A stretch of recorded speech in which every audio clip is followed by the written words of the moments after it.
النشاط والإبداع. ومثل هذه المبادرات بتنمي فينا الحس الإسلامي والانتماء لهذا الدين.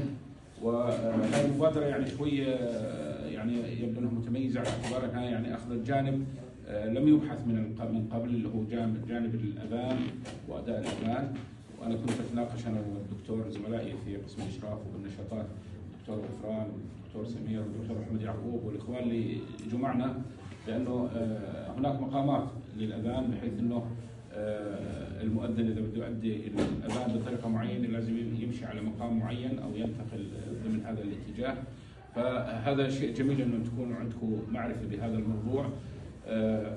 احنا للأمانة أنا يعني خلال تجربتي السابقة التقيت مع كثير بالسعودية، وأنا اشتغلت بالسعودية فترة وباليمن فترة، لقيت أنه في اهتمام بالجانب الديني، وخاصة في إنشاء أو إيجاد نشء قادر على أن يكون مؤثر في المجتمع لما ينتقل إلى الحياة العامة. احنا الآن هؤلاء الشباب نحاول نحن نزرع فيهم هذه البذرة وهذا الانتماء لهذا الدين، بغية انه نحصل في المستقبل على نتائج تكون هاي النتائج نتائج يعني مثمرة، نستطيع ان نغير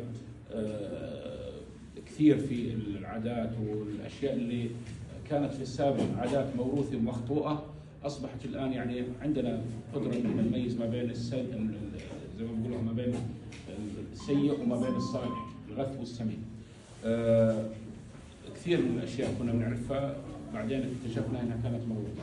انتم الان من خلال مثل هذه المبادرات المشاركات بشكر زملائي، وانا اليوم بسال الدكتوره غفران انه شفت العنصر النسائي معنا في هذه المسابقه، فبتقول لي لا مدرسه المؤنث، فانا بشكركم على مشاركتكم في هذه المبادره.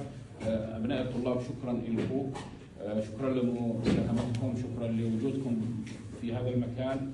وجودكم في هذا المكان يعني انكم متميزون حقيقه، لانكم الان تسعوا للتميز. زملائي المعلمين المشاركين القائمين على تدريب الطلاب واعدادهم وتهيئتهم لمثل هذه المسابقه، كل الشكر لكم بهذه المناسبه. اسمحوا لي اني اقدم شكري لاداره المدرسه ممثله بمديرها الدكتور فلاح، واقدم الشكر خاص الى زميلنا واخونا الاستاذ محمد الرشدان ابو هاشم. جهودك ما شاء الله يعني متميزه، ونسال الله سبحانه وتعالى تكون في ميزان حسناتك. هذه المدرسه يعني فريق متكامل.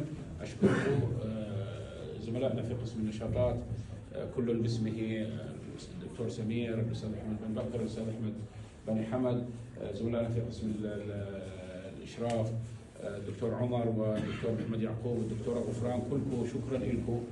شكرا لمثل هذه المبادرات. هذا حقيقه لواء متميز، والاصل ان يبقى متميز وفيه ابداعات وفيه طاقات، بس مهمتنا احنا في الميدان التربوي ان احنا نكتشف هذه الابداعات، واعتقد انه هذا جانب مهم جدا ان احنا نكتشف في هذا النوع من الابداع اللي جديد. ابو هاشم الصحيح يعني هذه فكره جديده، ويبدو انه فيها نوع من الاصاله.